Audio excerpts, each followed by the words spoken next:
Hi aspirants, welcome to our Muse Infotainment channel.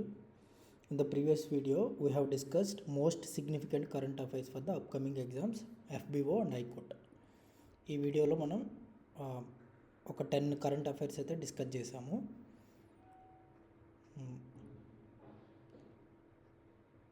Important వన్ని INS స్తంభాలు and 10 topics అయితే discuss చేసాము. ఈ వీడియోలో ఇంకొక కొన్ని టాపిక్స్ చాలా most significant which most probably appear in the upcoming exams. So ఆ క్వశ్చన్స్ అన్నీ మనం డిస్కస్ చేద్దాం. రీసెంట్గా ప్రెసిడెంట్ ద్రౌపది ముర్ము గారు 4 ఎమినెంట్ పర్సనాలిటీస్ని రాజ్యసభకి నామినేట్ చేశారు.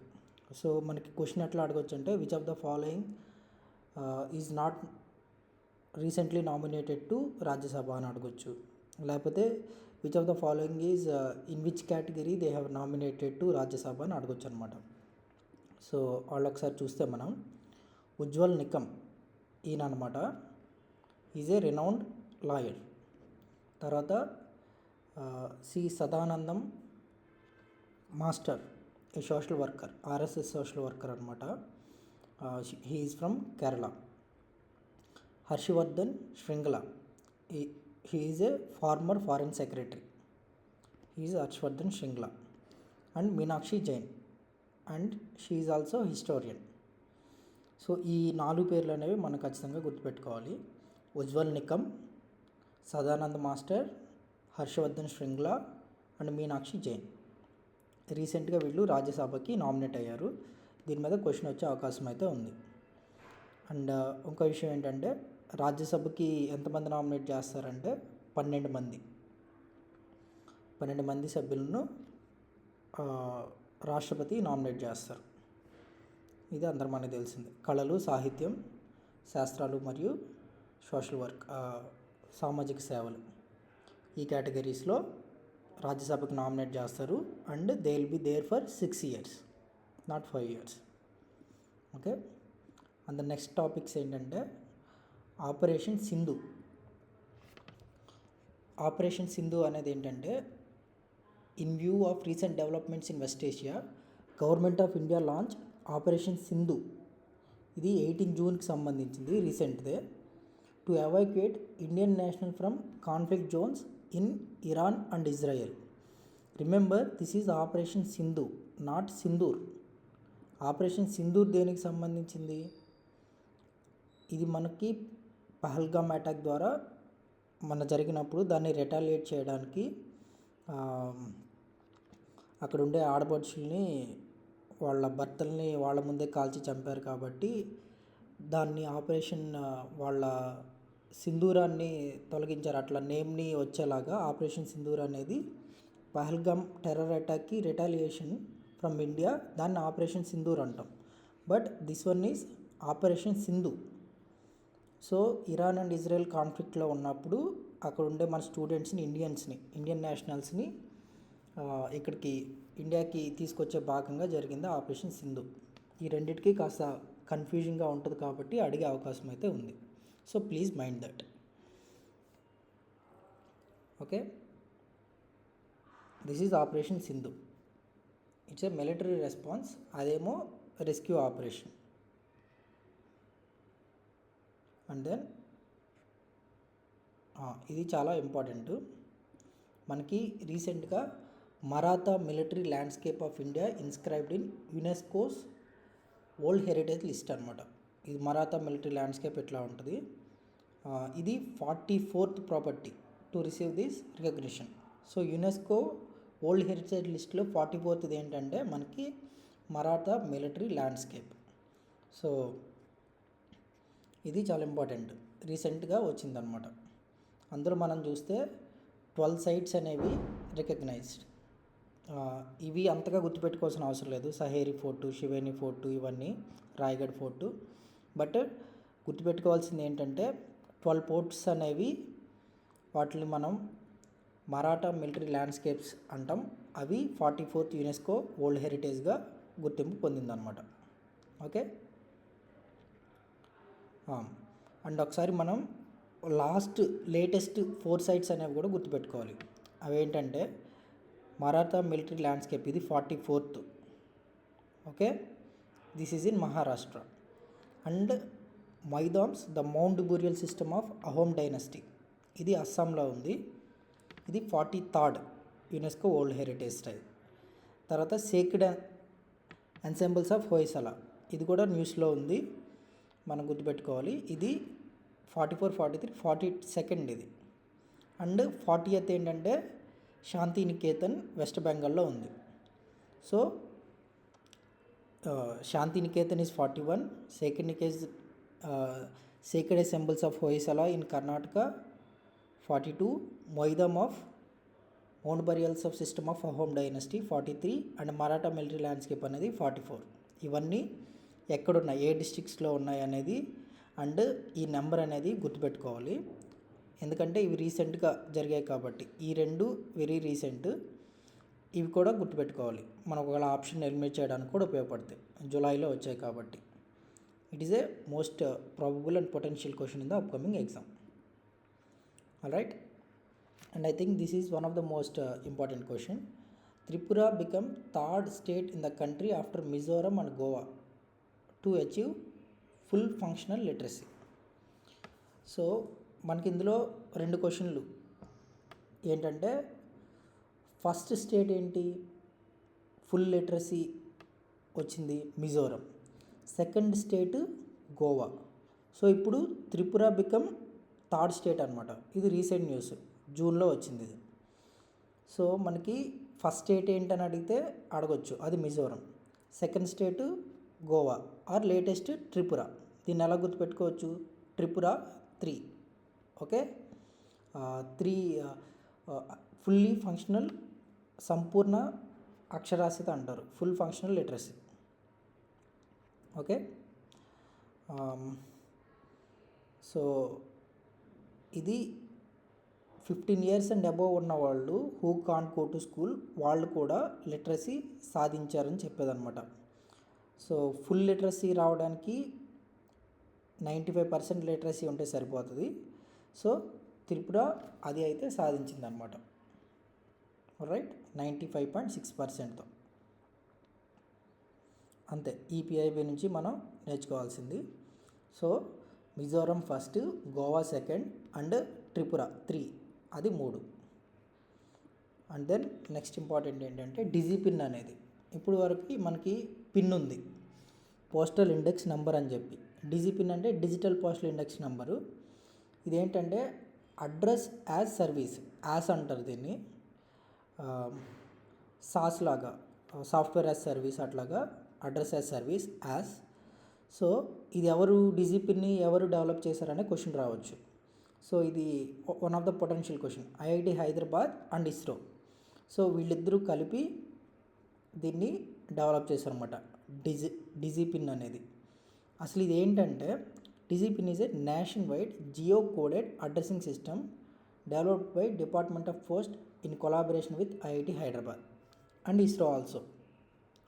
సో మన ఇండియా మొత్తం 4 meter by 4 meter గ్రిడ్ కింద డివైడ్ చేస్తారన్నమాట. And assign each grid a unique 10 character alpha numeric series code. So మనకి పిన్ను 10 digits ఉండదు, 6 digits అంతా ఉంటుంది. ఇది 10 character ఆల్ఫా న్యూమరిక్ కోడ్ అనమాట.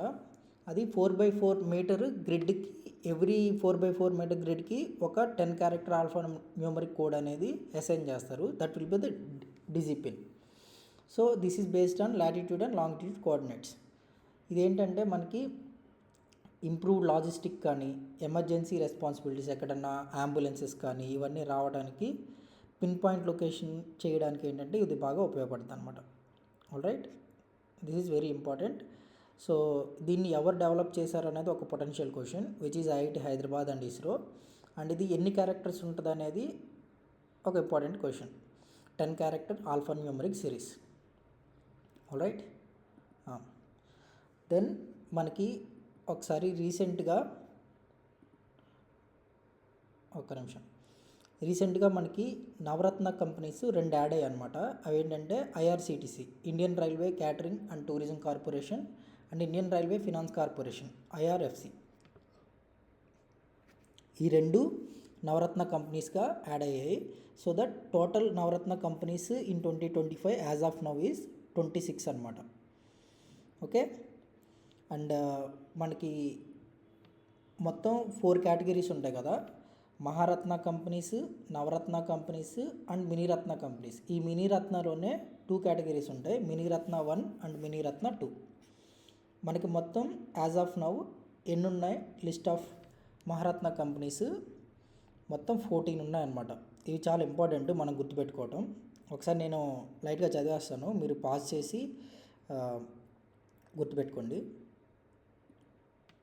ఈ 14 ఏంటంటే BHEL and BPCL, Coal India Limited, GAIL, Hindustan Petroleum, ఇది హెచ్పిసిఎల్ అంటాం ఇది, and IOCL, NTPC and ONGC, Power Finance Corporation, Power Grid Corporation and SAIL, Steel Authority of India, Rural Electrification Corporation, RECL అంటాం దీన్ని. తర్వాత Oil India Limited and Hindustan Aeronautical Limited. ఈ 14 అనేది must మనం గుర్తుపెట్టుకోవడం. అయితే ఈ నవరత్న నుంచి ఇవి బాగా పర్ఫామ్ చేస్తే సర్టెన్ క్రైటీరియా అట్లా ఉంటుందన్నమాట. అలా పర్ఫామ్ చేసినప్పుడు ఈ నవరత్న స్టేటస్ నుంచి మహారత్న స్టేటస్కి కంపెనీస్ అప్గ్రేడ్ అవుతాయి. అలాగే ఈ నవరత్న అనేవి మొత్తం మనం గుర్తుపెట్టుకోవాల్సిన అవసరం లేదు, జస్ట్ ఒక చిన్న లుక్ వేసేయండి. అయితే లేటెస్ట్ ఉన్నాయి కదా ఇవి, ఈ సట్లేజ్ సంథింగ్ ఇది ఉంటుంది, ఎస్విజేఎన్, ఇది 24th, అంటే ఇవి రీసెంట్ అనమాట. ఈ 4 గుర్తుపెట్టుకోవాలి, ఎన్హెచ్పిసి, ఎస్జీవీఎన్ అండ్ ఇది ఐఆర్సిటిసి అండ్ ఐఆర్ఎఫ్సి. ఈ 4 అనేవి రీసెంట్గా మినీరత్న నుంచి నవరత్న స్టేటస్కి అప్గ్రేడ్ అయ్యాయి. So which of the following companies recently upgraded to from Miniratna to Navratna అనే క్వశ్చన్ అయితే రావచ్చు. ఓకే, అండ్ ఈ మినీరత్న 1, మినీరత్న 2 ఇలా ఉంటాయి. ఇవన్నీ పిఎస్యూస్, పబ్లిక్ సెక్టర్ యూనిట్స్ అనమాట. ఓకే, పబ్లిక్ సెక్టర్ యూనిట్ అంటే government should have at least 51% stake in that company. And central public sector units ఉంటాయి PSUs, and state public sector units కూడా ఉంటాయి. మనమైతే అంటే ఇవి జనరల్గా మనం ఈ 14 అనేవి గుర్తుపెట్టుకోవాలి. అండ్ కరెంట్ అఫైర్స్లో నవరత్న నుంచి ఏదన్నా మహారత్నకి అప్గ్రేడ్ అయితే అది చాలా ఇంపార్టెంట్. అయితే రీసెంట్గా వచ్చిన ఈ 25 అండ్ 26 అండ్ ఎన్హెచ్పిసి నుంచి అయితే రీసెంట్ అవి అయితే గుర్తుపెట్టుకోవాలి. 26 అయితే ఉన్నాయి, ఆ నెంబర్ కూడా ఇంపార్టెంట్. రైట్, క్రైటీరియా ఉంటుంది, ఆ క్రైటీరియా పెద్ద ఇంపార్టెంట్ అయితే కాదు. అండ్ నెక్స్ట్ వచ్చి సంచార్ సాథీ అనేది ఒక మొబైల్ యాప్ అనమాట. ఇది మనకి ఎందుకంటే users to identify and report, manage and their mobile connection. ఈ స్పామ్ కాల్స్ కానీ లేకపోతే ఈ ఫ్రాడ్ మెసేజెస్ కాల్స్ అవి ఉంటాయి కదా, వాటిని రిపోర్ట్ చేయడానికి ఈ సంచార్ సాథీ అనేది మొబైల్ యాప్ అనేది డిపార్ట్మెంట్ ఆఫ్ టెలికమ్యూనికేషన్ అనేది లాంచ్ చేసింది. సో అది యాప్ ఇలా ఉంటుంది అనమాట. సో ఇది మనకి ఎక్కడైనా ఫ్రాడ్ యాక్టివిటీస్, మెసేజెస్ కానీ కాల్స్ కానీ జరిగినప్పుడు రిపోర్ట్ చేయడానికి. సో మనకి ఈ సంచార్ సాథీ బదులు అలాగే సిమిలర్గా ఉండే వేరే నేమ్ ఇవ్వటం కానీ అట్లాగా క్వశ్చన్ అడిగే అవకాశం ఉంది. అండ్ దెన్ ఈ బీమా సఖీ యోజన. నెక్స్ట్ బీమా సఖీ యోజన అనేది ఒక ఇంపార్టెంట్ మోస్ట్ ప్రాబుల్ క్వశ్చన్ అనమాట. ఇందులో ఏంటంటే మనకి సెల్ఫ్ హెల్ప్ గ్రూప్స్ ఉంటాయి కదా, డ్వాక్రా మహిళలు అంటారు. సో వాళ్ళల్లో కొంతమందిని సెలెక్ట్ చేసుకుంటారు ఎట్ గ్రామ పంచాయతీ లెవెల్. మనకి అర్బన్లో చాలామందికి ఈ ఇన్సూరెన్స్ అన్నీ తీసుకుంటారు, హెల్త్ ఇన్సూరెన్స్ కానీ లైఫ్ ఇన్సూరెన్స్ కానీ రూరల్లో ఆ ఇన్సూరెన్స్ అనేది ఇంకా ఎక్కువ మంది తీసుకోలేదు. కాబట్టి ఎల్ఐసి అనేది మినిస్ట్రీ ఆఫ్ రూరల్ డెవలప్మెంట్తో కొలాబరేట్ అయ్యి ఈ బీమా సఖీస్ అనే స్కీమ్ని లాంచ్ చేసిందనమాట. వీళ్ళు ఏంటంటే గ్రామ పంచాయతీ లెవెల్లో ఎల్ఐసి ఏజెంట్లుగా ఒక 3 years తర్వాత పనిచేయగలుగుతారు. ఓకే, ఇది ఒక ఎకనామిక్ ఎంపవర్మెంట్ ఫర్ ఉమెన్ అనమాట. From which will be selected from ఎస్హెచ్జీస్, otherwise డ్వాక్రా మహిళలు. ఒకసారి దీని గురించి చూస్తే మనం under LIC BM Sakhi Yojana training is provided to eligible women for 3 years on LIC insurance products and financial literacy tools and policies and need for insurance. So insurance ఎందుకు అవసరం, ఈ ప్రొడక్ట్స్ ఎట్లాగా, ఫైనాన్షియల్ లిటరసీ ఎట్లా ఉంటుంది, వాటి మీద వాళ్ళకి 3 years training ఇస్తారనమాట. They will receive a stipend during the training. So ఆ 3 yearsకి ఇయర్కి ఒక 7,000, 6,000, 5,000 అట్లాగా ఎవ్రీ ఇయర్ వాళ్ళకి స్టైపెండ్ అయితే ఇస్తారు. After 3 years they can work as LIC agents. Alright, ఈ బీమా సఖీ అనేది ఉమెన్ ఎంపవర్మెంట్కి కాస్త ఇంపార్టెంట్ కాబట్టి గుర్తుపెట్టుకోవాలి. ఇది బీమా సఖీస్ దేనికి సంబంధించిందంటే. Alright, and this is a 3 year long scheme.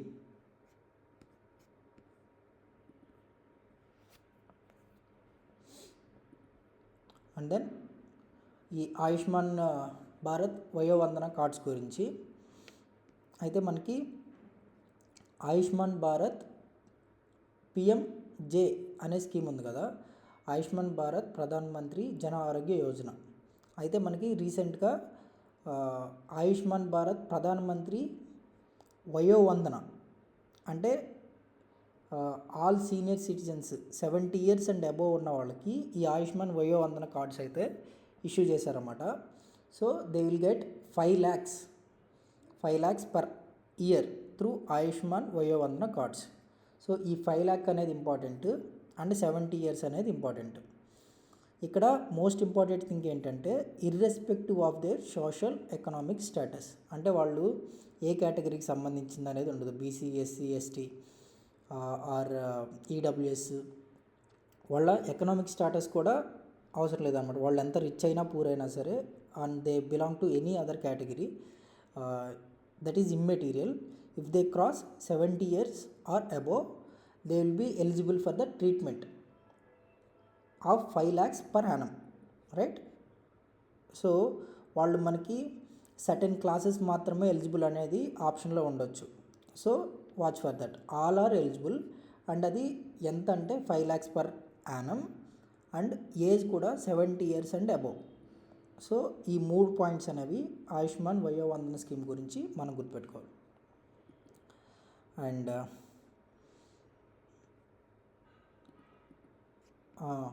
ఇంకా అప్కమింగ్ వీడియోస్లో ఇంకా మోస్ట్ సిగ్నిఫికెంట్ కరెంట్ అఫైర్స్ నాకు అనిపించినవి I will update. Thank you very much. Piece.